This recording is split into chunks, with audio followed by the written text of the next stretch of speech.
নবীজি জান্নাতুল বাকির কাছে ছুটে যায়, কারণ অসংখ্য সাহাবীদের দেহ মুবারক পড়ে আছে ওখানে, অসংখ্য এলাকার মানুষগুলো ঘুমায় আছে রে। ইমাম সাহেব যখন মসজিদের দিকে আসে রে, মুয়াজ্জিন সাহেব যখন মসজিদের দিকে ছুটে আসে, যখন মুসল্লিগণ মসজিদের দিকে ছুটে আসে, কবরবাসী ডাকতে বলো, ও বাবারা, ও আমার ভাই, ও ইমাম সাহেব, আমরা বড় কবরের মধ্যে, বড় আসানের মধ্যে নাই, মুশকিলের মধ্যে আছি। আজকে তাদের জন্য বড় একটা বোনাস, তাদের জন্য দোয়ার মাহফিল। জোরে জোরে চিল্লায় বলা যাবে না আল্লাহু আকবার। সাহাবীরা তা দেখে রে, রহমতের নবী ওই জান্নাতুল বাকির মধ্যে দাঁড়ায়া দাঁড়ায়া চোখের পানিগুলো সারিয়া, চোখের পানিগুলো ছেড়ে ছেড়ে ফুফায়া ফুফায়া কাঁদতেছিল নবীজি।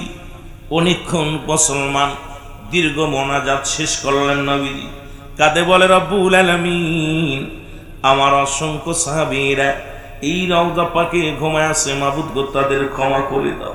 প্রায় 10,000 সাহাবী জান্নাতুল বাকির মধ্যে ঘুমায় আছে। রব্বুল আলামিন, তুমি তাদের জান্নাতের উচ্চ মাকাম দান করো আল্লাহ, ওই জান্নাতবাসী করে দাও। নবীর চোখের পানিগুলো, দাড়ি মোবারক ভিজে ভিজে চোখের পানিগুলো টপ টপ করে হাতের মধ্যে পড়তেছিল। সাহাবীরা দাঁড়ায়া দাঁড়ায়া নবীর সঙ্গে ফরিয়াদ করতে লাগলেন। আমার নবীজি কাঁদতেছিলেন। মোনাজাত শেষ করিয়া, দোয়া শেষ করিয়া দেখে সাহাবীরা পাশে দাঁড়ায় আছে। আমার নবীজি বলে, তোমরা এখানে কেন? বলে, ইয়া রাসূলুল্লাহ, ইয়া হাবিবাল্লাহ, আম্মা জান আপনাকে খুঁজে পাচ্ছিল না, আমাদেরকে বলেছে আমরা আপনাকে খুঁজতে খুঁজে জান্নাতুল বাকির মধ্যে এসেছি। আমার নবী ডাক দিয়ে বলে, সাহাবীরা রে, আজকে এমন একটা রাত, এমন একটা দিন, আজকে গুনাহ মাফের দিন, গুনাহ মাফের রজনী। আমার অসংখ্য সাহাবীরা এই জান্নাতুল বাকির মধ্যে শুয়ে আছে। আমি নবী হাত উঠা দিলাম রে, রব্বে কারিম যেন আমার সাহাবীদের ভুল ত্রুটি মাফ করে দিয়া জান্নাতবাসী করে। জোরে জোরে চিল্লায়া বলা যাবে না আল্লাহু আকবার। শুধু তাই নয়, হঠাৎ একদিন আমার নবীজি কবর দেখলেই দাঁড়ায়া যেতেন। খুব খেয়াল, আজকে আমি যাওয়ার সময় খেয়াল করি নাই, এখানে বসা পর সাইনবোর্ডগুলো দেখি হট করে মনে পড়ছে। খোদার কসম, রাসূলুল্লাহ কবর দেখলেই দাঁড়ায় যেতেন, কবর দেখলেই দাঁড়ায় যেতেন। একদিন রাসূল পাক সাল্লাল্লাহু আলাইহি সাল্লাম একটা কবর খনন করতেছে। হযরতে আবু বকর সিদ্দিক রাদিয়াল্লাহু তাআলা দুজন যাচ্ছে, হঠাৎ দেখে কবর খনন করতে। রাসূল পাক সাল্লাল্লাহু আলাইহি সাল্লাম ছুটে চলে গেলেন সেখানে। রাসূল পাক সাল্লাল্লাহু আলাইহি সাল্লাম যাইয়া পাশে দাঁড়াইলেন, দাঁড়ায় ডাক দে বলো, কবর রে, এই বুঝি জীবনের শেষ ঠিকানা, এই হলো মানুষের শেষ ঠিকানা। কেমনে থাকবো রে, কেমনে ঘুমাইব? হঠাৎ উসমান গনি রাদিয়াল্লাহু তাআলা আসলেন, দেখে রাসূল কবর খনন করে সেখানে দাঁড়ায়া দাঁড়ায়া নবীজি যতক্ষণ পর্যন্ত কবরটা খনন হলো না, ততক্ষণ পর্যন্ত রাসূল আকরাম সাল্লাল্লাহু আলাইহি সাল্লাম দাঁড়ায়া দাঁড়ায়া চোখের পানিগুলো ছেড়ে দিয়া বলে, উসমান রে দেখ দেখ, আবু বকর রে দেখ, এই হলো জীবনের শেষ ঠিকানা। এই দুনিয়াটা মানুষের জন্য সামান্য কিছুদিন, সারা জীবন আবাদান আবাদান চিরস্থায়ী পড়ে থাকতে হবে যে জায়গা। মানুষের দ্বিতীয় বিপদ, দ্বিতীয় ঘাঁটি হলো মানুষের কবর, এক মানুষের মরণ।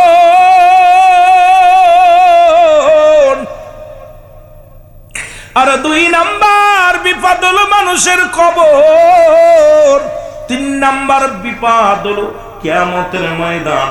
উসমান গনি যেদিন ওদিন দেখেছিল আমার রাসূলকে কবরকে সামনে রেখে কান্না করতে, এরপরে হযরত উসমান গনি রাদিয়াল্লাহু তাআলা যতদিন দুনিয়ার মধ্যে ছিলেন, যখনই কবর দেখতেন দাঁড়ায়া দাঁড়ায়া চোখের পানিগুলো ছেড়ে ছেড়ে বলতো, হে আমার আল্লাহ, এই কবর যদি প্রথম ঘাটি দ্বিতীয় ঘাটি যদি মানুষের ধরা পড়ে যায়, এই মানুষগুলো পরের ঘাটিগুলো বড় কষ্ট হবে।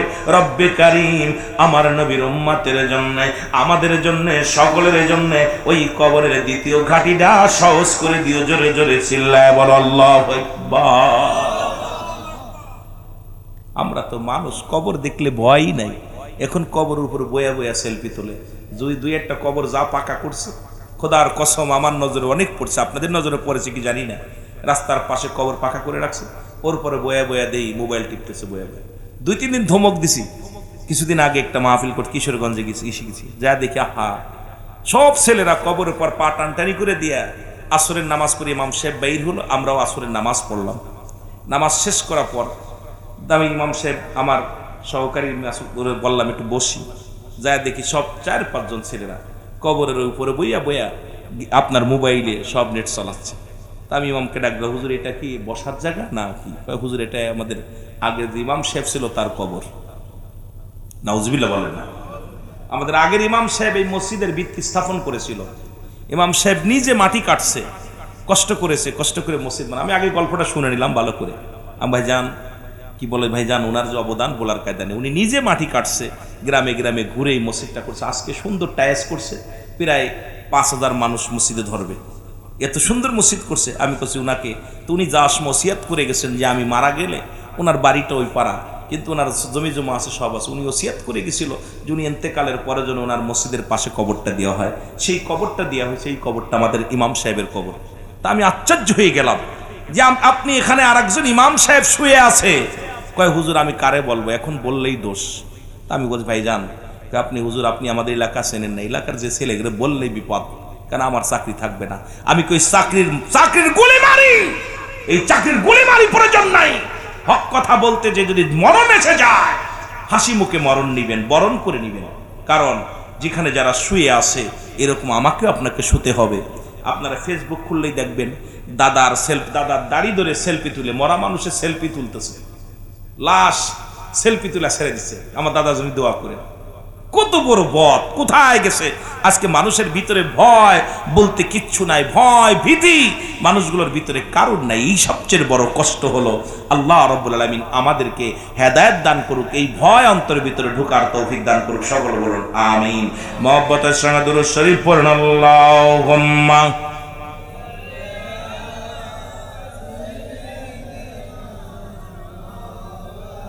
আরো জোরে বলুন আলা আলি সাইয়্যিদিনা। এ ভাইরা আমার, বন্ধুরা আমার, বান্দা যখন আজকে যে ফজিলাত জায়গার ফজিলাত নিয়ে আলোচনা করতে যাইয়া অন্যদিকে গেছিলাম, যখন বান্দা এই মুসলমান জান্নাতের বাগানে যখন ঘর থেকে বাইর হয়ে গেল, প্রতিটা কদমে কদমে আমার আল্লাহ রাব্বুল আলামিন বান্দার জীবনের সগীরা গুনাহগুলো মাফ করে দিয়েছে। জোরে বলেন সুবহানাল্লাহ। একটু জোরে বলা যাবে না? একটু আরো জোরে বলা যাবে না সুবহানাল্লাহ? কি গুনাহ মাফ? সগীরা গুনাহ মাফ। সগীরা গুনাহগুলো মাফ হয়ে যাবে জান্নাতের বাগানে রওনা দেওয়ার কারণে। আমরা শুধু সগীরা গুনাহ করি নাই, পদে পদে করছি কবিরা গুনাহ।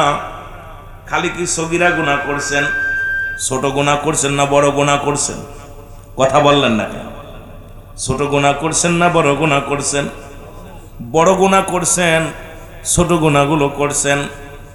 এই সগীরা গুনাহগুলো, ছোট গুনাহগুলো শুধু জান্নাতের বাগানে নিয়ত করে আসার কারণে রব্বুল আলামিন সব মাফ করে দিছে।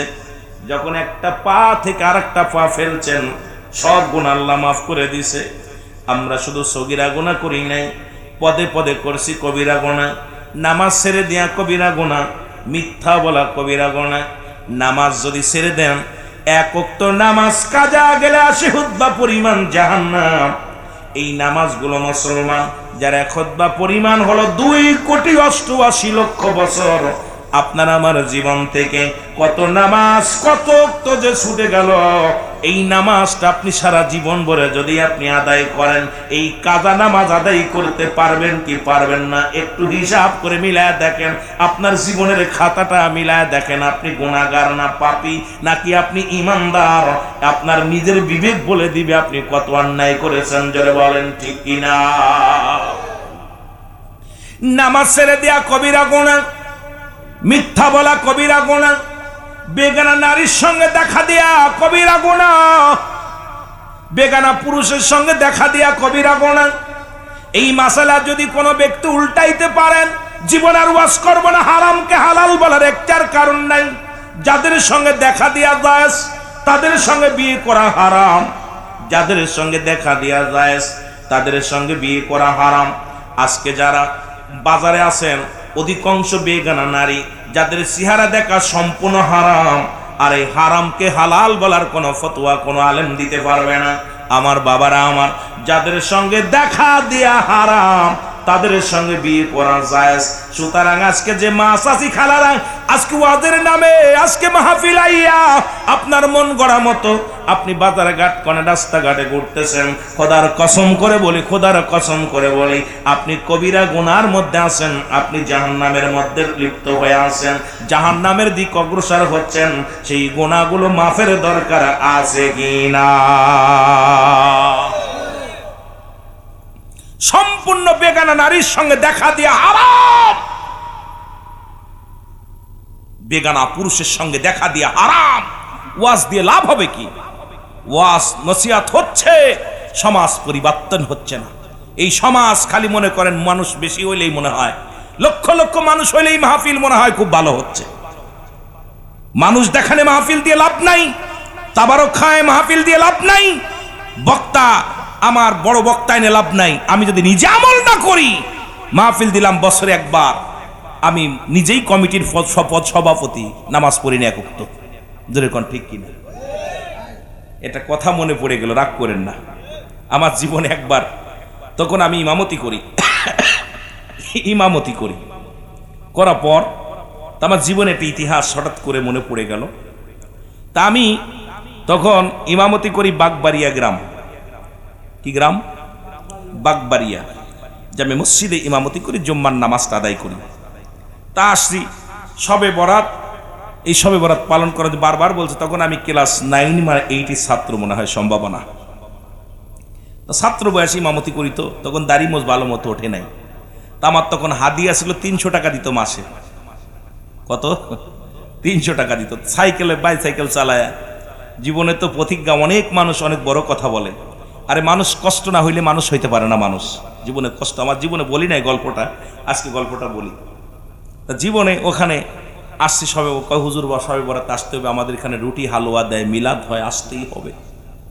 তা আমি আইছি, আসার পর দেখি হঠাৎ করে বাড়ির পাশে এক ছেলে আর কি, এই ছেলেটা জীবনে ওনারা মসজিদে দেখি নাই, জুম্মার নামাজও দেখি নাই। তো দেখি ঠান্ডা পানি দিয়ে অজু করতেছে। কি করতেছে? অজু করতেছে। আমি বাথরুম সেরে, আর 12টা বাজে, রাত কয়টা বাজে? আমি 12টা বাজে আমি চিন্তা করলাম তাহাজ্জুদের নামাজটা পড়ে, যেহেতু মুসল্লিরা 2-4 জন কোরআন শরীফ তেলাওয়াত করতেছে, নামাজ পড়তেছে, তা আমি হঠাৎ করে চিন্তা করলাম আমিও জরুরাত কাজ সেরে অজু করে আমিও তাহাজ্জুদের নামাজটা পড়ে আমি একটু গোট দেবো, না কোরআন তেলাওয়াত করবো। তো দেখি ওর নাম হচ্ছে বিপুল, ছেলেটার নাম হলো বিপুল। গাঁজা মদ ইয়াবা সব কিছু খায়, মাঝে মাঝে সাইকেলও চুরি করে। কথা বোঝেন না? আমি চিনি যে মাঝে মাঝে নাম্বার 1 চোর। কথা বুঝেননি? চুরি করে, কয়েকবার ধরা টরা পড়ছে। এখন আমি ওর অজু করার দেখে আমি কছি, কিরে বাবা ও কি করিস, অজু করিস? কয় হুজুর অজু করতেছি। তা আমার কছে, আমি কছি যে ভাই কি করবো অজু করে? নামাজ পড়ে। হুজুর আপনি কি বেড়াতে আইছেন এখানে? আমার জিজ্ঞেস, আপনি কি বেড়াতে আইছেন? তা আমি কছি বেড়াতে আসবো কেন? আপনার তো দেখি না এলাকায়। আমি কছি আমি তো মসজিদের ইমাম। কথা বলছেন না? আমি কছি আমি মসজিদের ইমাম। হুজুর আপনি ইমাম? তা আমি তোমার বাড়ি কই? কয় হুজুর এই যে এই মসজিদের পাশের বাড়িটা। তা আমি তোমার নাম বিপুল না? কয় হ হুজুর। তা আমি তোমার তো আমি চিনি, সেদিনকে সাইকেল চুরি করে বাজারে হট করে বলে ফেলছি, কেন তখন তার এই বুদ্ধি নাই। হঠাৎ করে আপনাদের মুখের দিক তাকায় গল্পটা মনে পড়ে গেল। এই জন্যই না বললে মনের ভিতরে রাখতে অনেক কিছু আসে জমা, কিন্তু বলি না। তা আমি বলছি মনে কি করবা? কয় হুজুর মা বারে বারে বলতেছে যাই করিস আজকে সবে বরাত, আজকে গুনাহ মাফের দিন, যা যা একটু মসজিদে কান্নাকাটি করে। তো আল্লাহর কসম আমি প্রায় 3 বছর ইমামতি করছি, 3 বছরের ভিতরে আমি কোনোদিন দেখি নাই। 3 বছরের ভিতরে কিন্তু সবে বরাতের দিন বয়া বয়া মসজিদে তসবিহ টিপতেছে, বয়া বয়া। কথা বোঝেননি? চুরি করে কি? তো ওর জীবনে ফজরের নামাজ হলো ফরজ, মাগরিবের নামাজ ছিল ফরজ, জোহরের নামাজ ছিল ফরজ। আমি বলবো না যে শবে বরাত আপনি পালন করবেন না, ঠিক আছে, শবে বরাত এটাও গুরুত্বপূর্ণ রাত, ঠিক আছে, কিন্তু বছরে একটা রাত আপনি আদায় করার জন্য সারা বছর নামাজ ছেড়ে দিলেন, আর ওই সবে বরাত, সবে কদর, লাইলাতুল কদর এইগুলো ধরার জন্য বসে রইলেন। তাহলে আপনার মতো বিয়াদব, আপনার মতো বুকা, আপনার মতো পাগল এই দুনিয়ার মধ্যে আর কেউ নেই। জোরে বলেন ঠিক কিনা? আমি বললাম তুই ফজর হুজুর না, আমি বলছি আমি 3 বছর ইমামতি করে তোরে দেখলাম না জীবনে। হুজুর আমিও তো আপনার দেখি নাই। কথা বলছি, আমিও তো আপনার দেখি নাই। তাই এইরকম কিছু মানুষ আছে গত রাত্রে জাগছে, আবার সামনে সবে বরাতে জাগবে, আবার লাইলাতুল কদরে জাগবে, কিন্তু খোদার কসম এরা ওই জুম্মার নামাজও পড়বে না, এরপরে ওক্তীয় নামাজও পড়বে না। ওদিন অজু টজু কইরা সামনে যে বইব, বইয়া মনে করে গুনাহ মাফ করবো না। বাবা, আপনার জন্য আমার জন্য যেগুলো প্রয়োজন ছিল এগুলো সব আপনার হারিয়ে ফেলছেন। কিন্তু এই যে একটা কুরআনুল কারীমের মধ্যে একটা আয়াত অস্বীকার করার মতো ক্ষমতা কারোর আছে? কুল্লু নাফসিন যায়িকাতুল মাউত, এই কথাটা অস্বীকার করার মতো কোন 5 ওয়াক্ত সালাত আদায় করি, হারামকে হারাম বলি, হালালকে হালাল বলি। আজ থেকে আমরা হারাম জিনিস উপার্জন করব না, হারাম কাজে লিপ্ত হব না, অন্যায় কাজে লিপ্ত হব না। আজকের মাহফিল থেকে খাস তওবা করে ফিরে আসব। আল্লাহ আমাদেরকে তুমি একটা সুযোগ দাও রব্বে কারীম, এই জান্নাতের বাগানে বসে যেন গুনাহগুলো মাফ করে নিয়ে যেতে পারি। জোরে জোরে চিল্লা বলা যাবে না আল্লাহু আকবার। রব্বুল আলামিন সুযোগ দিচ্ছে, আগামীকাল বসতে পারবো, কোনো গ্যারান্টি নেই। আগামীকাল জান্নাতের বাগানে বসতে পারবো, কোনো গ্যারান্টি দিতে পারবো? বলেন দি, কেউ পারবেন দিতে? সব কিছু শেষ করে দিবে। এত যুবকরা, আমার বাবারা, আমি মাঝে মাঝে এই কথাটা বলি, জীবনের প্রথম কাপড় পরিধান করেছেন অন্যের সাহায্যে, জীবনের শেষ কাপড় পরিধান করবেন অন্যের সাহায্যে। যত বড় নেতা হন, এমপি, মন্ত্রী, মিনিস্টার হন, প্রথম কাপড় পরিধান করেছেন অন্যের সাহায্যে, জীবনের শেষ কাপড় পরিধান করবেন অন্যের সাহায্যে। কারণ আপনার নিজের কাপড় নিজে পরিধান করে কবরে যেতে পারবেন না, এই হলো আপনার জীবন। সুতরাং এই জিনিসটা যদি কোনো যুবক চিন্তা করে, কোনো ভাই যদি চিন্তা করে, আমার মন বলে সে কখনো পাপ কাজে লিপ্ত হওয়া সম্ভব না। জোরে বলেন ঠিক কিনা? নাসিবে কখন কেউ তো জানি না, আমার মরণ নাসিবে। আরো জোরে বলেন, আমার মরণ নাসিবে কখন কেউ তো জানি না। এই আমি চলে যাব, আমায় তোমরা। আরো জোরে বলেন, আমি চলে যাব, আমায় তোমরা না। আমার মরণ আসিবে কখন কেউ তো জানি না। আমার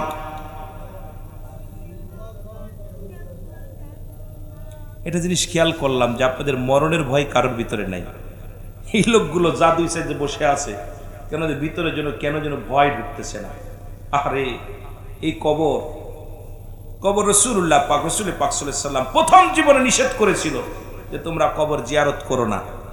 শেষ জীবনে নবীজি তাগিদ দিছে তোমরা বেশি বেশি করে কবর জিয়ারত করো। আজকে যাদের আব্বা মা দুনিয়ার মধ্যে নাই, একটু হাত তোলেন দি, কার কার আব্বা মা নাই? একটু হাতটা জোরে তোলেন। মারহাবা। অনেকের আব্বা নাই।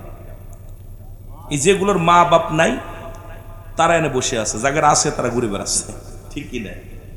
আব্বা মা যাদের জীবিত আছে রে মুসলমান, যারা এই কবরের মধ্যে শুয়ে আছে তারা শুনে নেন, যাদের আব্বা মা চলে গেছেন তাদের জন্য বিধান হলো আব্বা মার দুনিয়া থেকে বিদায়ের পরে মোট 7টা হক, এই 7টা হক আদায় করতে হবে। যদি আপনি আদায় না করেন, আপনার বাপ মার কাছে দায়ী থাকবেন, রব্বে কারীমের কাছে দায়ী থাকবেন। ও মুসলমান শুনে নাও, এই দুনিয়ার মধ্যে যাদের আব্বা নাই মা নাই, যাদের দুনিয়া থেকে যাদের বিদায় হয়ে গেছে, শোয়ায় রাখছেন কবরের জগতে, আজকে অনেকের আব্বা নাই, অনেকের মা জননী নাই, দুঃখিনী মা দুঃখিনী বাবা যারা চির বিদায় হয়ে গেছে, গভীর খেয়াল করবেন মুসলমান, মনোযোগ দিয়া শুনবেন।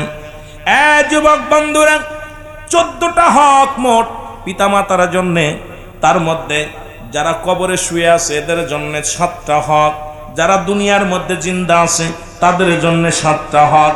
তার মধ্যে 1 নাম্বার হলো ভালো করে খেয়াল করবেন, যাদের আব্বা মা চলে গেছেন, দেখেন এগুলো আদায় করেন কি করেন না জানি না। এক নাম্বার হলো তাদের জন্য মাগফিরাত কামনা করতে হবে।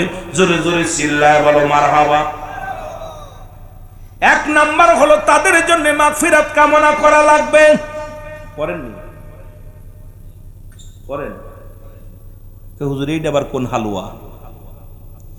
এক নাম্বার তাদের জন্য মাগফিরাত কামনা করো। দুই নাম্বার তাদের জন্য সব রেশানি করতে হবে। দেখা যায় আব্বা মা মারা যাওয়ার পর কেউ 40 করি, কেউ হয়তো 1 বছর পর খবর নিই না।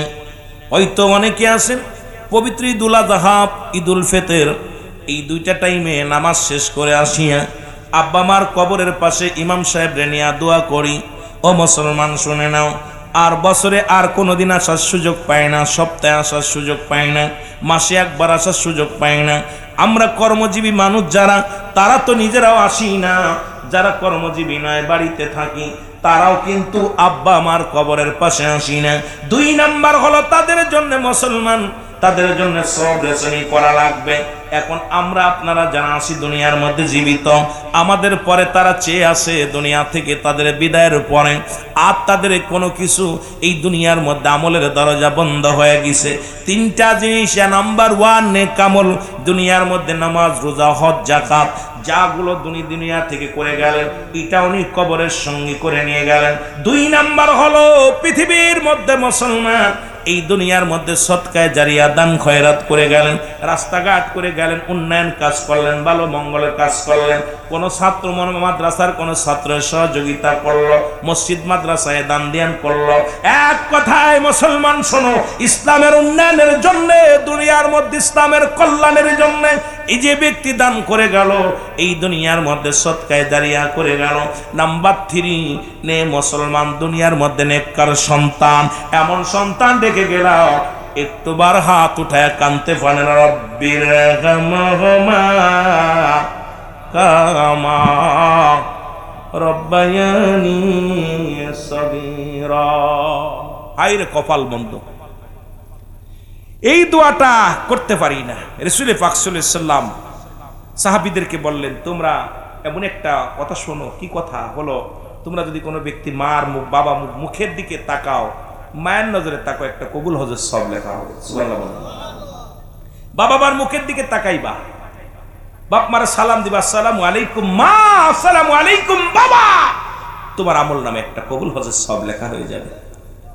সাহাবীরা অনেকেই চোখের পানি পড়া শুরু করলো, কারণ কিছুদিন আগে আব্বা মারে হারাইছে। ইয়া রাসূলুল্লাহ, ইয়া হাবিবাল্লাহ, এই আমলটা যদি আগে পাইতাম। কারণ সাহাবীদের ভিতরে প্রতিযোগিতা ছিল, কে কত আমল করবে, কে কত রাকাত নামাজ পড়বে, কে কত ইবাদত বন্দি করবে, কে কয়টা কোরআন তেলাওয়াত করবে। কারণ তাদের ভিতরে ছিল প্রতিযোগিতা। আর আমাদের প্রতিযোগিতা, কে কয়টা বাড়ি করবে, কে কয়টা ঘর করবে, কে কয়টা বিয়ে করবে। কথা বুঝলেননি? এই চিন্তা আমাদের ভিতরে। কিন্তু সাহাবীদের ভিতরে, নবী সাহাবীদের ভিতরে ছিল প্রতিযোগিতা, কে কত আমল করতে পারে, কে কত ইবাদত বন্দেগীতে মশগুল হতে পারে। জোরে বলেন না মারহাবা। আর আমাদের জামানা আর তাদের জামানা এক নীতি। আমার বাবারা, রাসূল পাক সাল্লাল্লাহু আলাইহি ওয়াসাল্লাম সাহাবীদেরকে বললেন, তোমরা যদি কেউ মাকে যায় সালাম দাও, আসসালামু আলাইকুম মা, আসসালামু আলাইকুম বাবা, তোমার আমল নামে একটা করে কবুল হজের সব লেখা হবে। কথা বুঝলেন? মার মুখের দিকে তাকাইবেন এইভাবে। মা ডাকছে বাবা রুহুল আমিন, মায়ের নজরে তাকাও। এখন মার দিকে বাবার দিকে আবার চোখ বড় করে তাকানো যাবে না। এখন আমাদের ছেলে মেয়েরা 2 বেলা জায়গা ডাক দিলে কয়, কি বলতেছো, কি করছো, কও। আল খুদার কসম, যে সন্তান তার মা বাবার মুখের দিকে তাকাইয়া চোখ বড় করে তাকাবে, রব্বে কারিম নিজে তার আগুনের সারাশি দিয়া চোখ দুটো তুলে নেবে। কোনো ফেরেশতা তুলবে না। নিচের পাপের রাজ্য এসে গেছে মোবাইল। এইটা দেখা পর যদি কোনো পীর সাহেব বলে যে আমি ল্যাংটা মেয়ে দেখি নাই, আমি কইডের মতো বাট পাড়ার কেউ নাই। কথা ক্লিয়ার? যদি আপনাদের ইমাম সাহেব বলে যে না আমি ল্যাংটা মেয়ে এটা দেখি না, বেগানা নারী দেখি নাই, আমি কইডের হলো সবচেয়ে বড় বাট পাড়া। কারণ আমাদের মাঝে পাপের রাজ্য, পাপের বোঝা খুলে দিছে ইহুদি খ্রিস্টানেরা। এই জন্য আমি মনে করি এগুলো না চালানি উত্তম। এই হ্যান্ডেড সেট গুলো সব বন্ধ করো, বন্ধ করে দেওয়া উচিত। যদিও ডিজিটাল করতেছে, ডিজিটাল করতে আমার ছোট ছোট মাসুম বাচ্চাগুলো শেষ হয়ে যাচ্ছে। ছোটগুলো ওই কার্টুন না দেখে ভাত খায় না, আর একটু বড় 9-10-এ পরে মোবাইল দেখে দেখে এরা এই নেকেট ছবিগুলো দেখা পরে এর মেয়ের হাত ধরে নিয়ে চলে যাচ্ছে, ওর মেয়ের হাত ধরে নিয়ে চলে যাচ্ছে। এখানে বাচ্চা মেয়ে ক্লাস 8-9-এ পরে তারা চলে যাচ্ছে আরেকজনের হাত ধরে। সমাজ নষ্টের মূল কারিগর হলো আজকে আমাদের মাঝে এসে গেছে। জোরে বলেন ঠিক না? ইন্টারনেট। জোরে বলেন ঠিক কিনা? আমার ভাইরা, আমার বন্ধুরা, আমার 3 নাম্বার হলো আমলদারি নারী। 4 নাম্বার হলো গুণবতী রূপবতী নারী। যদি কোনো গুণবতী নারী দেখো, আজকে আমরা ধলা চামড়ায় পাগল করে ফেলেছে। ধলা চামড়া হলি কুন্ডা মুসি কুন্ডা মেতরে দেখার সময় নাই, ধলা চামড়ায় পাগল বানাইল। আমি আপনাদেরকে অনুরোধ করি, এই জন্য যখন আগের যুগে মানুষ যখন বিয়ে শাদী দিত, মাতৃকুল, পিতৃকুল, দাদার কুল, নাতির কুল সবগুলো যাচাই বাছাই করে দেখা লাগতো। এখন আর দেখার সুযোগ পায় না, কারণ গার্জিয়ানের কোনো অধিকার নাই। গার্জিয়ান তো মুসলমান, বিয়ে শাদী দিলে এটা টিকতেওছে না, কারণ নিজেরাই তো পছন্দ করে নিতেছি। আর ওই দাঁত মানিকগুলো আসিয়া, ধলা চামড়া আসিয়া এই সংসারের ভিতরে এমন অবস্থা করে দিছে, ওই মুসলমান ভাই ভাইয়ের শত্রুতায় বানায়া দিছে, মায়ের সঙ্গে সন্তানের শত্রুতায় বানায়া দিছে, বাবার সঙ্গে ছেলের শত্রুতায় বানায়া দিছে। কারণ এই দুনিয়ার মধ্যে ঝামেলার গুড়া হলো ওই দাউস মার্কা নারী। আর এই নারীগুলো আসার কারণে আজকে সমাজ জাতি সব শেষ। জোরে জোরে চিল্লায় বলেন ঠিক কিনা? এই জন্য রসুল মেরাজের রাত্রে ঘুরে এসে বললে, আম্মা জান আয়েশার বলে, আয়েশা রে, আমি দেখলাম এক জাতি নারীর লজ্জাস্থান দিয়ে আগুনের ফুলকি ঢুকানো হচ্ছে, আর এক জাতি পুরুষের লজ্জাস্থান দিয়ে আগুনের ফুলকি বাইর করা হচ্ছে। বলি, ইয়া রাসূলুল্লাহ, ওরা কারা? ওই সমস্ত নারীরা পুরুষের প্রতি আসক্ত ছিল, আর ওই সমস্ত পুরুষগণ নারীদের প্রতি আসক্ত ছিল। তারা দুনিয়ার মধ্যে আরেক দল, নবীজি বলতেছেন, আরেক জায়গা দেয়া দেখলাম পচা গোস্ত একটা পাতিলের ভিতরে, আর একটা গোস্তে ভালো গোস্ত। এই মানুষগুলো খালি পচা গোস্ত খাইতেছে, পচা গোস্ত উঠায় উঠায় খাইতেছে। নবীজি বললেন, আম্মা জান আয়েশা বললেন, ইয়া রাসূলুল্লাহ, ইহাবুল্লাহ, এদের হাকিকতটা কি? নবীজি বললেন, এই সমস্ত ছেলেরা যারা নিজের বিবি থুয়া যারা অন্যর বিবির হক নষ্ট করছে, অন্য নিজের স্বামী থাকতে অন্য পুরুষের কাছে গেছে, এই সমস্ত মেয়েরা, এই সমস্ত ছেলেদেরকে পচা গোস্ত খাওয়ানো হবে হাসরের ময়দানে। জোরে জোরে বলো আল্লাহু আকবার। কথা কি বুঝছো? ক্লিয়ার? ক্লিয়ার? 2টা পাতিলে গোস্ত আছে, একটা গোস্ত ভালো আর একটা গোস্ত পচা। ওই পচা গোস্তগুলো ওরা উঠায় উঠায় খাচ্ছে। নবীজি জিগাইল, জিবরিল, কারণটা কি বলো দি? ও হুজুর, এই সমস্ত নারী আর এই সমস্ত পুরুষ দেখতেছেন, এরা স্বামীর হক নষ্ট করছে। স্বামী বিদেশে ছিল, অন্য পুরুষের সঙ্গে আড্ডা মারছে, আর এরা স্ত্রী ঘরে স্ত্রী থুইয়া ওরাও অন্য পুরুষ অন্য নারীর প্রতি আসক্ত ছিল। এই জন্যে এদেরকে পচা গোস্ত খাওয়ানো হচ্ছে। আরে এই যে কঠিন আযাবের কথাগুলো রাসূল বর্ণনা করেছে, এইটার পরও তোদের হিদায়াত হলো না। সারা পৃথিবীর মধ্যে উলামা ইকরাম এত ওয়াজ করতেছে, উলামা ইকরাম এত আলোচনা করতেছে, তারপরও আমরা কেন আমাদের চিন্তা ফিকির আসতেছে না? বড় কষ্ট লাগে। আমার ভাইয়েরা, আমার বন্ধুরা, আমার গভীর মনোযোগ। যে কথাগুলো বললাম, 4 নাম্বার হলো গুণবতী রূপবতী নারী। যদি গুণবতী নারী হয়, খোদার কসম, দেখছেন আপনাদের মা বাবারে কত পিটায়া বাবারা ঘর থেকে বাইরে করে দিছে, মা কিন্তু ঘর ছাড়ে নাই, ঠিক কিনা? কত কষ্ট দিছে, স্বামীর বাড়ি আসিয়া কত কষ্ট করে খাইছে। জীবনেও কোনোদিন বাবার বাড়ির চিন্তা করে নাই, বাবার চিন্তা করে নাই, ভার চিন্তা করে নাই। মাসকে মাস পড়ে আছে, স্বামীর আদর সোয়াগ পায় নাই, তবুও কোনোদিন অন্য পুরুষের হাত ধরে নাই। আর এখনকার জামানায় বউ থুয়ে 3 মাস গেছেন বিদেশে, আয়া দেখেন বউ নাই। কথা বলেন, আপনাদের লেখা ভালো হইলে তো আলহামদুলিল্লাহ। প্রতিনিয়ত বিদেশ থেকে আয়া দেখে বউ নাই, অ্যাকাউন্টও নাই, অ্যাকাউন্টে যা টাকা আছে এটাও গেছে, বউ গেছে। এর একটাই কারণ হলো সে গুণবতী রূপবতী নারী পায় নাই। গুণবতী নারী গুণ কখনো পায় নাই। আর এই গুণবতী নারী যদি একবার কপালে জুটে যায়, দুনিয়ার মধ্যে জান্নাত। ও মুসলমান শুনে নাও, 5 নাম্বার হলো, এইগুলো বিবরণ দিয়ে আলোচনা করতে গেলে অনেক সময় লাগবে। 5 নাম্বার হলো, এই পৃথিবীর মধ্যে একজন আদর্শবান চরিত্রবান বাবা মায়ের সন্তান। আজ থেকে প্রতিজ্ঞা করব, কোনো গাঁজাখোরের মেয়ে বিয়ে করব না, কোনো মদখোরের মেয়ে বিয়ে করব না, কোনো হিরণসিখোরের মেয়ে বিয়ে করব না। আজ থেকে প্রতিজ্ঞা করব, প্রয়োজন হলে বিয়ে করব না, তবু আজ থেকে প্রতিজ্ঞা করব কোনো ঘুষখোর, সুদখোর, গাঁজাখোর, মদখোর, ইয়াবাখোরের সঙ্গে কোনো আত্মীয়তা করব না। কারণ বাঘের পেটে বাগদাসা হয়, বিড়াল হয় না। ওই যে ওই রক্ত লেগে আছে ওদের মধ্যে, ওই রক্তের সঙ্গে কোনো আত্মীয়তা হবে না। যুবক, তোদের পায়া ধরে বলে যায়, আজকে যুবকরা তো বসতে পারিস নাই, কপাল পুরা, তোদের কি বলবো। আমি একটা কথা বলে যাই, দাবি রেখে যায়, প্রয়োজন হলে বিয়ে করিস না, দরকার নাই। তবু কোন এই গাঁজাখোর, মদখোর, ইয়াবাখোর, ফিনসিডিলখোর, মুসলমান মাদক সেবনকারী, এরপরে হলো সুদখোর আর ঘুষখোর, যত বড় টাকাওয়ালা হোক, বাড়িওয়ালা হোক, যত সুন্দরী নারী হোক না কেন, যত সুন্দরী হ্যান্ডসাম ছেলে হোক না কেন, তাদের সঙ্গে আত্মীয়তা নিজেরা করব না, কাউকে করতে দিব না। কে কে রাজি আছো একটু হাত দুটে তুলে দেখাও মাওলারে। আপনারা তো মাইনেছেন বিলে আইছেন, আর ওরা যারা ওদের পাগল তারা বসে আছে বাইরে। তিনতলা বাড়ি দেখে ভুলে যান না, সুন্দরী চেহারা দেখে ভুলে যান না। আগে দেখেন ওর বাপ ঘুষের সুদ ঘুষ করে, সুদ ঘুষ খায় নাকি, সুদ খায়া ঘুষ খায়া বিশাল বিলাস বহুল বাড়ি করছে। আমার দেশে অসংখ্য এই ঘুষখোর সারাদিন ভরে দিন মজুরি চাকরি কর, দিন মজুরি একটা মানুষ রিক্সা চালায়, সারাদিন পরে এক মুঠা খাবার দিবে। আমার বাবারা, আমার এটাও আমার বাবারা, তাও আপনি শান্তি পাবেন, আল্লাহর কাছে কৈফিয়ত দিতে পারবেন। কিন্তু হারামখোর, ঘুষ খাওয়া কি হারাম না হালাল? জোরে বলেন, ঘুষ খাওয়া কি হারাম না হালাল? সুদ খাওয়া হারাম না হালাল? শুয়োরের গোস্ত খাওয়া হারাম না হালাল? এই চাঁদপুরের জমিনে যারা, আপনাদের এই মহল্লার মধ্যে যারা, এই বলশিদ জমিনের মধ্যে যারা ঘুষ খায় আর সুদ খায়, খোদার কসম তাদের সামনে শুয়োর জব করে দেবেন। কারণ শুয়োর খাওয়া হারাম, ঘুষ খাওয়া হারাম, সুদ খাওয়া হারাম। খাবি সুদ আর ঘুষ, আয়া বাড়ি আইয়া বড় টুপি মাথায় দিয়ে মসজিদে বয়া বয়া তসবি টিপবি। অসংখ্য মুসল্লি আছে সুদের মধ্যে, ঘুষের মধ্যে। এই ঘুষখোর, সুদখোর সমাজ থেকে বিতাড়িত না করতে পারলে এই সমাজ জাতি বাঁচানো সম্ভব। কথা কয় না কেন? আমার মনে হচ্ছে আপনারা কষ্ট পাচ্ছেন আমার পরে। বাজান, আমাকে মরতে হবে, কবরে যেতে হবে। আজকে সুদ, অনেক মসজিদের সভাপতি সুদখোর, সেক্রেটারি ঘুষখোর, সুদখোর। কথা বুঝেননি? মসজিদের সভাপতি বানাবেন তারে যে ব্যক্তি ইমাম সাহেব ছুটিতে গেলে নামাজ পড়াইতে পারবে। কথা বুঝেন নাই? সেক্রেটারি বানাবেন তারে যে ব্যক্তি ইমাম সাহেব ছুটিতে গেলে, মুয়াজ্জিম সাহেব ছুটিতে গেলে আজান দিতে পারবে, নামাজ পড়াইতে পারবে।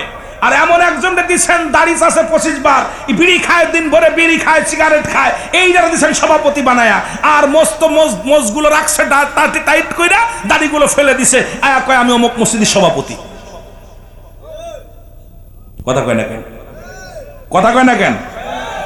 হয়তো আপনাদেরটা ভালো, তাই বলে সব জায়গায় এগুলো আমাদের ধরছে, এই রোগে ধরছে বলে কথাগুলো বলতেছি, ঠিক কি না? আমার ভাইরা, আমার বন্ধুরা, আমার এই 5টা গুণের নারী যদি বিবাহ করতে পারো, দুনিয়ার মধ্যে শান্তি ফিরে আসবে, সমাজ বাঁচবে, জাতি বাঁচবে, সংসার বাঁচবে। এই জন্য আমি আপনাদেরকে অনুরোধ করে যাই, এই 5টা গুণের নারী বিবাহ করব আমরা, এই 5টা গুণের ছেলেগুলোকে বিয়ে করব আমরা। আমার রসুল পাক সাল্লাল্লাহু আলাইহি ওয়াসাল্লাম ওই জান্নাত জাহান্নাম দেখে এসে চোখের পানিগুলো ছেড়ে ছেড়ে কাঁদছে আর বলছে, আয়েশা রে, একটা জাহান্নামের মধ্যে গেলাম, যা দেখি আগুনের নদীর মধ্যে সাঁতার কাটে। সাঁতার যারা কাটতেছে এরা যখন আবার উঠে উঠে চলে আসতেছে, আগুনের নদীর মধ্যে সাঁতার কাটে, আবার মালিক ফেরেশতার ছেলা ফেলা তাদেরকে হুক দিয়ে টান ভিতরে ফেলাচ্ছে। এই আম্মা দাঁড়াইছে বলি, ইয়া রাসূলুল্লাহ, ইয়া হাবিবাল্লাহ, এদের অপরাধ কি ছিল? নবীজি বলেন, শুধু এই আগুনের নদীর মধ্যে সাঁতার কাটে আর আগুনের গুল্লাগুলো ধরে ধরে খায়। এই পৃথিবীর মধ্যে যারা ঘুষখোর আর সুদখোর, এই সুদখোর ঘুষখোরের খাবার হবে আগুনের গোল্লা, আর তাদের ওই নদী হবে আগুনের নদীর মধ্যে তারা সাঁতার কাটবে, বাঁচার মতো কোনো পথ নাই। আজকে কার জন্য সুদ খান, কার জন্য ঘুষ খান, কার জন্য ব্যভিচার করেন, একবার চক্ষু দুইটা বন্ধ করে দেখেন। এই পৃথিবীর মধ্যে ছেলে আপনার নয়, মেয়ে আপনার নয়, বিবি আপনার নয়, আপনজন যাদের জন্য এত কিছু করলেন কেউ আপনার নয়, সবই আপনার পরবানা দিবে। ধরে বলেন ঠিক কিনা? ওরে আজ না হয় কাল তুমি যাইবা কবরে, যাবার বেলায় দেখবে চেয়ে গো তোমার সবই রইল আরো জোরে বলেন, যাবার বেলায় দেখবে চেয়ে গো তোমার সবই রইল ও ভাই, আজ না হয় কাল, তুমি আজ না হয় কাল, যাবার বেলায় দেখবে চেয়ে গো তোমার সবই রইল পড়ে, যাবার বেলায় দেখবে চেয়ে। তোমার দাদাই গেছে, বাবাই গেছে, কেউ আসলো না ফিরে, তোমারও তো যাইতে হবে রে যেদিন আজরাইল আসিবে, তোমারও তো যাইতে হবে রে বলো, তোমারও তো। এ দুনিয়ার মুসলমান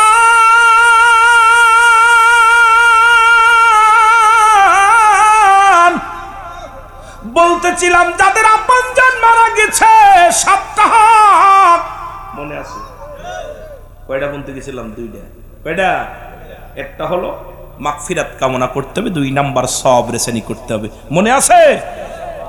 এ মুসলমান গভীর মনোযোগ, আমি কিন্তু ভুলি নাই, কিন্তু কোনতে কোথায় চলে যায় খেয়াল করবেন, কারণ অবস্থা খুব খারাপ। এই জন্য মাঝে মাঝে একটা গজল আমি বলি, ও নবী দেখা যান, ও নবী দেখা যান গো, তামাম পৃথিবী ভইরা গেছে ইবলিস ও শয়তান, নবী দেখা যান, ও নবী দেখা। মসজিদে আজান পড়িলে লোক যায় না জামাতে, টিভি আর বিসিআর লইয়া আছে তামাশাতে, এ দেশেতে নাই রে শান্তি, এ দেশেতে নাই রে শান্তি, সুদ ঘুষে গেছে যে ভোরে, নবী দেখা যান, ও নবী দেখা যান গো, নবী দেখা। এর তামাম পৃথিবী বইরা গেছে, সারা পৃথিবী বইরা গেছে ইবলিস, নবী দেখা যান, ও নবী দেখা যান। নারী আজি পর্দা সেরে চলছে বাজার ঘাটে, আলেমগুলো মন্দির ধরছে পূজা করে সবে, জোরে বলেন ঠিক কিনা? আলেমগুলো মন্দির গো ধরছে পূজা করে সবে, ইমান গেছে এবার চইলা, ইমান গেছে ওদের চইলা, বাসি আমি কেমনে, নবী দেখা যান, ও নবী দেখা যান গো, নবী দেখা। ওরে তামাম পৃথিবী বইরা গেছে, সারা পৃথিবী বইরা গেছে ইবলিস ও শয়তান, নবী দেখা।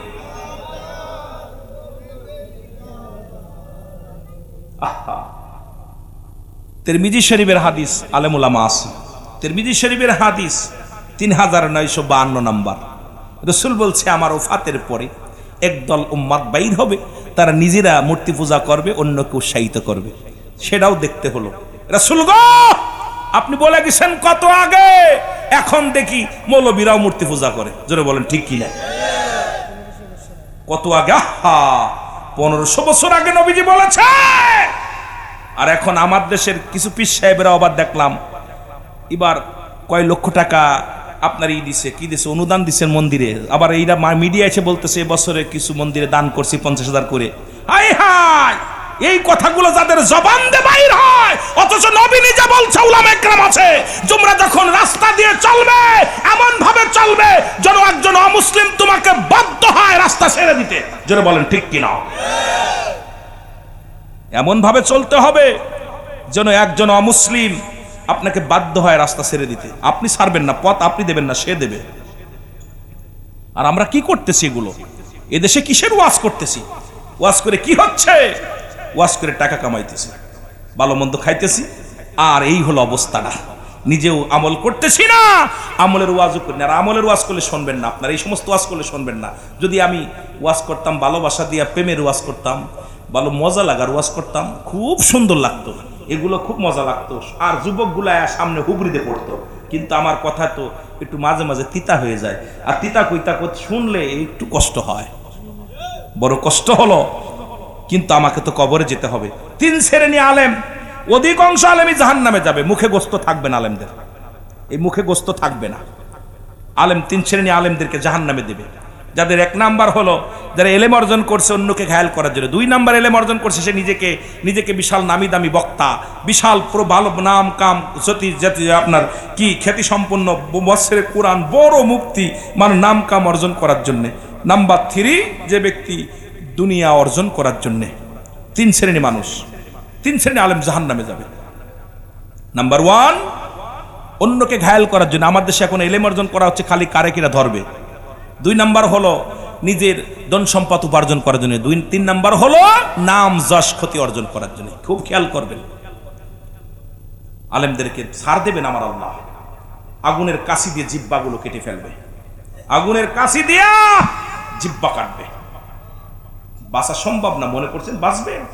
আলেমরা হবে নিকৃষ্ট, আলেমরা হবে সবচেয়ে উত্তম। জোরে বলেন ঠিক কিনা? আলেমদের দিয়ে জাহান্নাম উদ্বোধন করবে, ভয় নাই। আলেমরা হবে নিকৃষ্ট, আবার আলেমরা হবে উত্তম। খুব খেয়াল, আলেম হইলেই যে জান্নাতে যাবে না, খুব খেয়াল থাকবে। আল্লাহ পাক এই দুনিয়ার মধ্যে আপনাকে আমাকে সুযোগ দিছে এলেম অর্জন করে হক কথা বলার জন্য, আপনি যে স্বার্থের জন্য। যেরকম আমার নামের পিছে আছে, লেখা আছে রুহুল আমিন সিদ্দিক খাদেম বিশ্ব জাকির মসজিদ। আমি আয়াত তেল মেরে ওয়াজ করবো, কথা বুঝলেন? এইটা অভ্যাস আমাদের, এইটা অভ্যাস আমি গুনাহগারের নাই। আমার জীবনে কোনোদিন এই তেল মেরে ওয়াজ করা শিখি নাই, আর শিখবো না। আগামীতে যেন আল্লাহ না শিখায়। জেনে বলুন আল্লাহ। 3 নাম্বার বলতেছিলাম, মুসলমান শোনো না। 3 নাম্বার হলো পিতামাতা, আপনার আব্বা মা যারা চলে গেছে দুনিয়া থেকে, শরীয়ত মোতাবেক তাদের ওসিয়ত গুলো পালন করা। এখন অনেক বড়া পড়া বাপ আছে, মরার সময় কয় মন্দির বানায় দিস, কি আসেনি? কয় অমুক পূজায় 3000 টাকা দিস, গানে 4000 টাকা দিস। ও মুসলমান শুনে নেন, শরীয়ত মোতাবেক ওসিয়াত গুলো যা করে গেছেন, এই ওসিয়াত গুলো পালন করা আপনার জন্য, মুসলমান শুনে নেন, আপনার জন্য 7টা হকের মধ্যে মোট 14টা হক, মরার পরে 7টা হক, মরার আগে 7টা হক।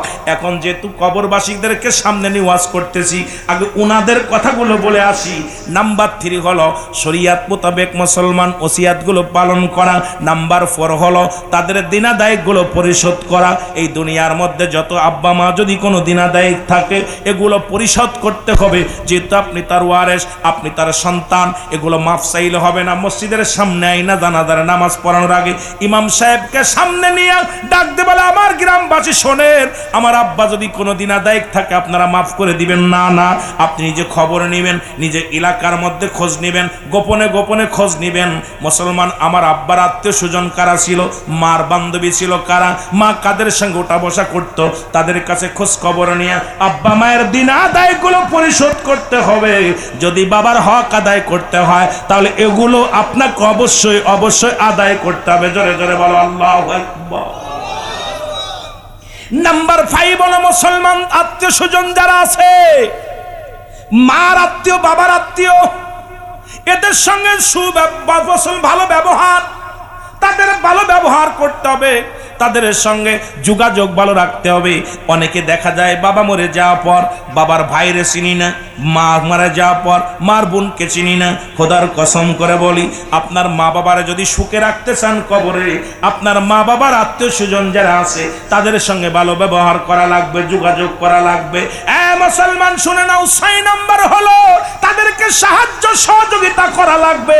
কারণ তারা যদি গরিব হয়, খোঁজ খবর নিতে হবে যে খুঁজে খুঁজে বাইর করতে হবে মায়ের আত্মীয় কে আছে, বাবার আত্মীয় কে আছে, তাদের সাহায্য সহযোগিতা করবেন। এমনও আছে বাবার আত্মীয় আজকে ভ্যান চালায়, তুমি বড় অফিসার হয়ে বসে আছো। এমনও আছে মার বান্ধবী, মার মুসলমান মার বোন, আমাদের খালামণি অনেক অসহায় পড়ে আছে বিছনায়, ওষুধ কেনার টাকা নাই। খোদার কসম করে বলি যুবক রে, খোদার কসম করে বলি, তোমার আত্মীয় স্বজন যারা আছে তাদের সাহায্য সহযোগিতা করতে হবে। এটা হলো আমার আল্লাহর বিধান, রসুলের বিধান। এইটা যদি না মানো, তোমার আব্বা মা কবরে শুয়া শুয়া ওই আপনার জন্য অভিশাপ দিবে। আমার যুবক বাবারা, আমার নাম্বার 4, 5, 6 হল, নাম্বার 7 হলো আপনার পিতা মাতা আব্বা মা যারা দুনিয়া থেকে বিদায় হয়ে গেছে, বেশি বেশি করে তাদের কবরটা জিয়ারত করতে হবে। এই যে গলাটা না কেন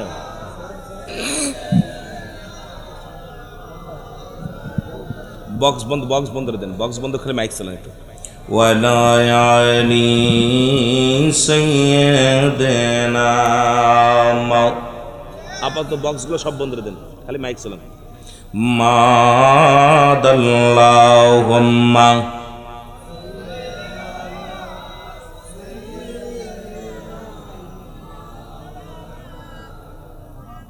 ওয়ালায়ালি সাইয়্যিদানা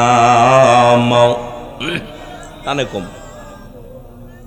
এ ভাইরা আমার, বন্ধুরা আমার, আল্লাহ রাব্বুল আলামিন এই জান্নাতের বাগানে বসার মতো আসার মতো সুযোগ দান করলো। এ সময় কত মানুষ জেলখানায়, কত মানুষ হাসপাতালে, কত মানুষ মৃত্যু শয্যায় সজ্জিত। রব্বুল আলামিন আপনাকে আমাকে জেলখানায় নেন নাই, হাসপাতালে নেন নাই, পৃথিবীর সুন্দর একটা জায়গা রিয়াজুল জান্নাহ বেহেশতের বাগানে বসার মতো সুযোগ, আসার মতো সুযোগ দান করল। একটু জোরে চিল্লায় বলা যাবেন আলহামদুলিল্লাহ। কারণ এই জায়গাটার নাম হলো রিয়াজুল জান্নাহ বেহেশতের বাগান। মদিনার মাটি মাটি, বাংলাদেশের মাটি মাটি। মদিনার মাটি গায়ে লাগলে গুনাহ ঝরে যায়, বাংলাদেশের মাটি গায়ে লাগলে চুলকানি রোগ হয়। জোরে কোন ঠিক কিনা? মদিনার মাটি হাজি ভাইয়েরা যারা মক্কা মদিনায় যাই গো, ওই মদিনার মাটি চুম্ব গায়ে লাগলে গুনাহ ঝরে যায়। আর বাংলাদেশের মাটিগুলো আমিরুল আমিন সিদ্দিকী যদি বলি শরবত বানায় খাও, গ্যাস্ট্রিক সেরে যাবে, শরবত বানায় খাও, গুনাহগুলো মাফ হয়ে যাবে। লোকজন আমারে বাটপার বলবো, 2 নম্বরে লোক বলবো, কারণ মদিনার মাটিতে ছোঁয়াছে রাহমাতাল লিল আলামিনের পদধূলি পড়েছে, রাসূলুল্লাহর কদম মোবারকের খাতিরে মক্কা মদিনার মাটির মর্যাদা দাম বেড়ে গেছে। বাংলাদেশের মাটিতে নবী আসেন নাই, এই মাটির এত দাম নাই। তবে জায়গার জন্য কথাগুলো বলে যায়, খুব খেয়াল করবেন মুসলমান বাবারা আমার। এর মুসলমান, মদিনার বুকে একখানা পাথর আছে গো, যে পাথরে চুমা দিলে গুনাহ ঝরে যায়। আর বাংলাদেশের বুকে বড় বড় সুন্দর সুন্দর পাথর আছে, এই পাথরের মধ্যে চুমা দিলে প্রস্রাবের গন্ধ পাওয়া যায়। মদিনার পাথরও পাথর, বাংলাদেশের পাথরও পাথর, বেশ কম আছে। আজকের জায়গাটা হলো রিয়াজুল জান্নাহ বেহেশতের বাগান। গতকালকে এই জায়গাটা ছিল সাধারণ মসজিদের একটা জায়গা, সাধারণ একটা জায়গা। আজকে কোরআন হাদিসের খাতিরে, ওলামায়ে কেরামের খাতিরে এই জায়গাটার নাম হয়ে গেল রিয়াজুল জান্নাহ বেহেশতের বাগান। ও মুসলমান শুনে নাও, ব্যক্তির জন্য জায়গার দাম বেড়ে গেছে, জোরে বলা যাবে না মারহাবা। রিয়াজুল জান্নাহ বেহেশতের বাগান। আগে হলো বেহেশত, তারপর হলো বাগান। আম গাছ, জাম গাছ, কাঁঠাল গাছ, আগে হলো ফলের গুণে গাছের পরিচয়। ঠিক কি না ভাই? জোরে বলেন না, ঠিক কি না? তদ্রুপ রিয়াজুল জান্নাহ বেহেশতের বাগান। আগে হলো বেহেশত, তারপর হলো বাগান। তা জান্নাতের বাগানে কি সবাই আইতো? ওই যে মেলা হয়েছে, ওখানে বিশাল মেলা মিলাইছে, ওই জায়গায় জাহান্নামীদের বেশি আড্ডাখানা হবে আর আখড়া হবে। কারণ ওখানে ঘোরাঘুরি করলে কিছু মহিলা দেখতে পাবে, কিছু পুরুষ দেখতে পাবে। নফসের, ওদের যে নফস আছে, নফসটা খায়েসটা মিটানোর জন্য ওরা ঘোরাঘুরি করবে। আর আল্লাহর ইমানদার পাগলেরা, জান্নাতি পিপাসী পাগল যারা, এরা ঘর ছেড়ে জান্নাতের বাগানে বসে গেছে। চারিদিক ওদের খেয়াল নাই, ওদের একটাই ধ্যান, একটাই খেয়াল, কোন ভাবে আল্লাহকে রাজি খুশি করতে পারবো, কোন ভাবে গুনাহ ছড়ায় কবরে যেতে পারবো। এই চিন্তাধারা প্রত্যেকটা মানুষের ভিতরে এসে গেছে, যেটা বলেন ঠিক কিনা। আর ওদের যতই বলেন আইব, ওরা কখন আইব জানেন? তাবারক প্রায় প্রস্তুতি, মোটামুটি শেষের বক্তা খালি নবী সালাম আলাইকা খালি শুরু করলে হয়, দ্রুত আইয়া পিছনে বইয়া একটু ঝামেলা করে 2 প্যাকেট নিয়ে মারবো দৌড়। জোরে বলেন ঠিক কিনা। ওরা এই দুনিয়ার মধ্যে আসছে এরও জন্যে, পেট পূজারি সবগুলো, কিন্তু এই নফসের একটা খোরাক আছে। আহা, এই মানুষগুলো যদি চিন্তা করতো যে আমাকে দুনিয়া থেকে চলে যেতে হবে, এই দুনিয়া আমি চিরদিন থাকবো না, এই পৃথিবীর মায়া ছেড়ে আমাকে আপনাকে চির বিদায় নিতে হবে, এই মানুষটা দুনিয়ার কোনো ঝামেলার মধ্যে জড়াইতো না, সব ছেড়ে দিয়ে রব্বে করিমের গোলাম হয়ে যেত। জোরে বলেন ঠিক কিনা। একটু মহব্বতের সঙ্গে দুরূদ শরীফ পড়েন। আল্লাহুম্মা। মাইক তো ভালো, মাইক কিন্তু টানে কম কেন? কথা টান তো, ভোল্টেজের সমস্যা, ভোল্টেজ কম পায় নাকি?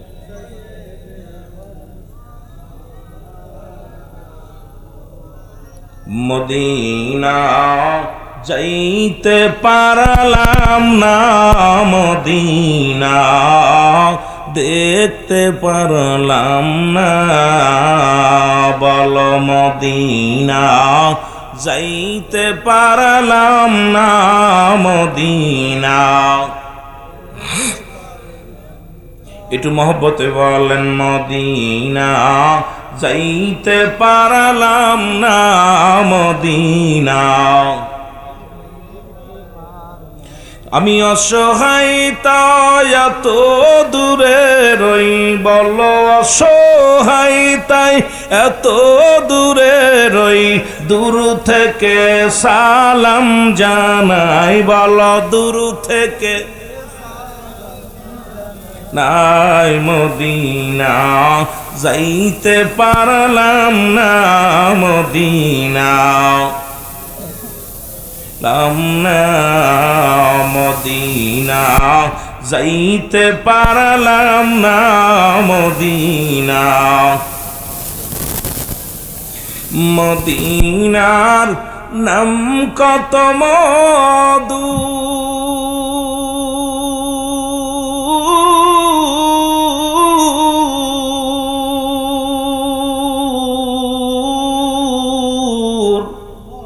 মদিনা আর যে কত দূর,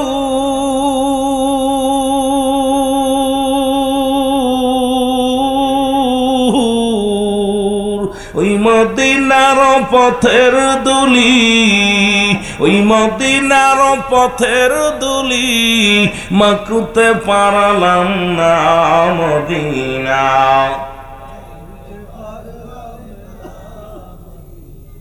মহব্বতে বলেন, মদিনা যাইতে পারলাম না, মদিনা। এ দুনিয়ার মুসলমান,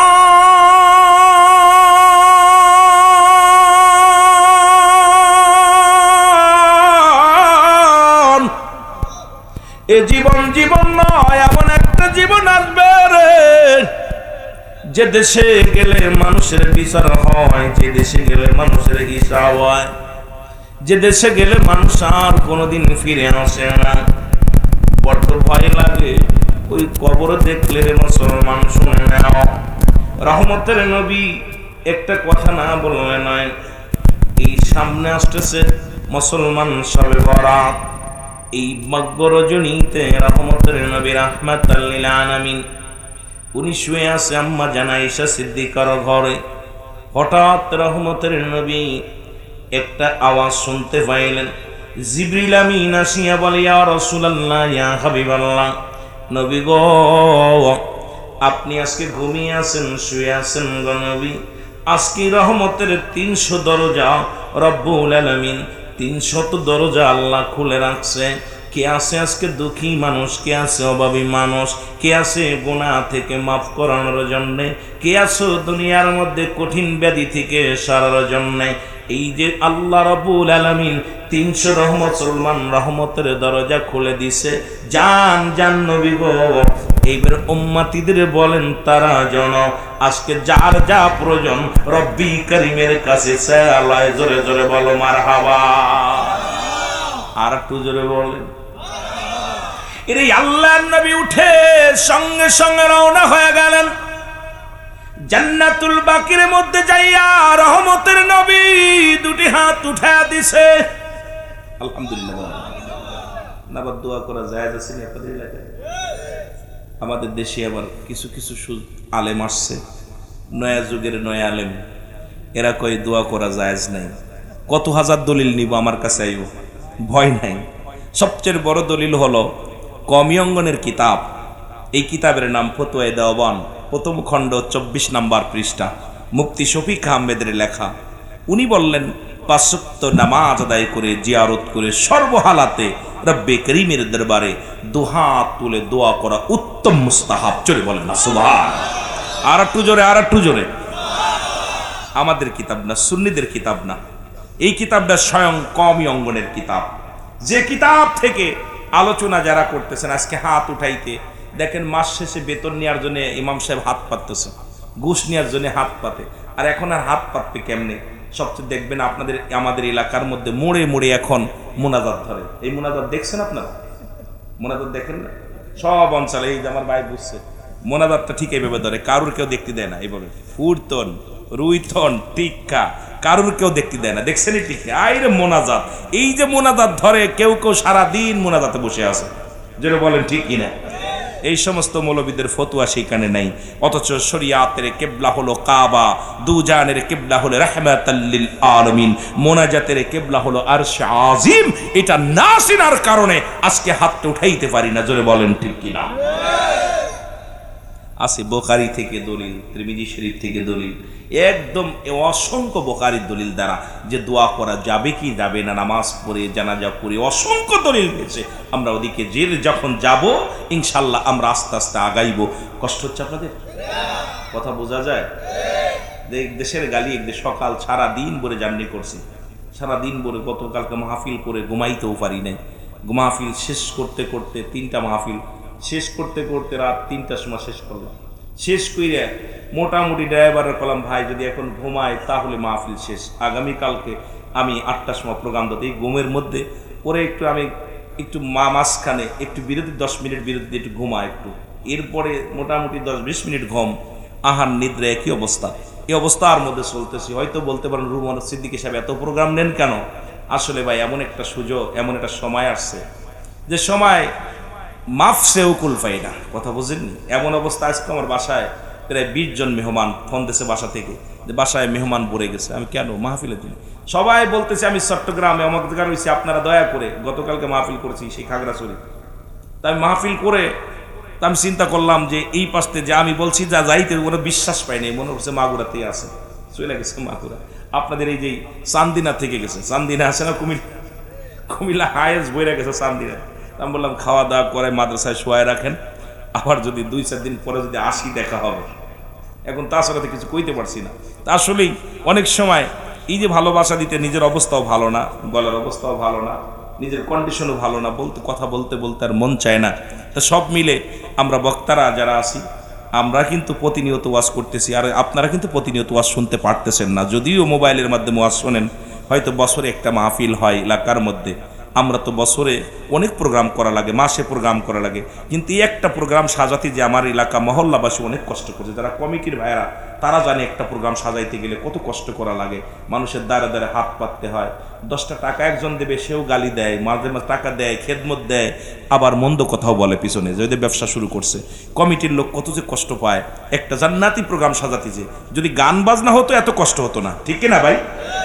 গান বাজনা আপনাদের এই চাঁদপুর নেই না, না চাঁদপুর জেলা, থানা জেলা, চাঁদপুরের জমিনে মাশাআল্লাহ বড় বড় শিল্প আছে, কিন্তু বাংলাদেশে বড় বড় স্টার বক্তাও কিন্তু চাঁদপুরে।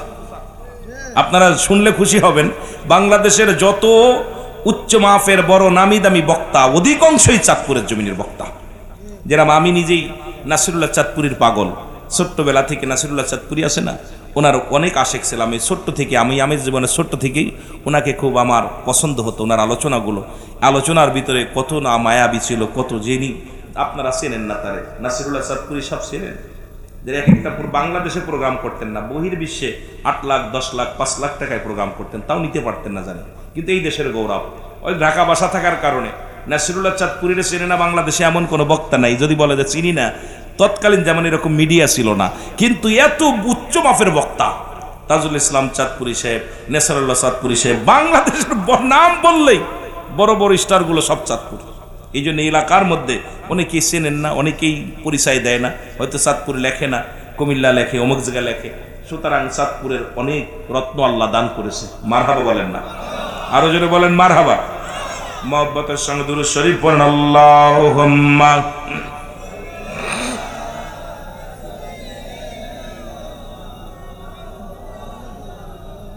ওয়ালা আলি সাইয়্যিদিনা। এ দুনিয়ার মুসলমান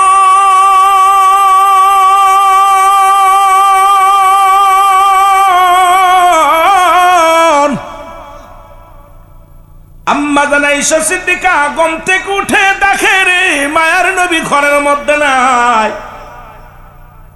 রাসূলুল্লাহকে খুঁজতে লাগলেন, চারিদিকে খুঁজে খুঁজে পাইলেন না। সাহাবীদের ডাক দিয়ে বলা, নবীর সাহাবীরা রে দেখো গো আমার নবী রাহমাতুল লিল আলামিন কোথায়? নবীর খোঁজো, নবীর খোঁজ করো, তাড়াতাড়ি খোঁজ করো। হযরত আবু বকর সিদ্দিক রাদিয়াল্লাহু তাআলা ছুটে এসে বলে, আম্মা জান রে আমার নবী রহমতের নবী রাহমাতুল লিল আলামিন। সাহাবীরা ছুটে এসে বলে, আম্মা জান হয়তো আমার নবীজি কোথাও নয় রে, আমরা দেখেছি যখনই সুযোগ পায়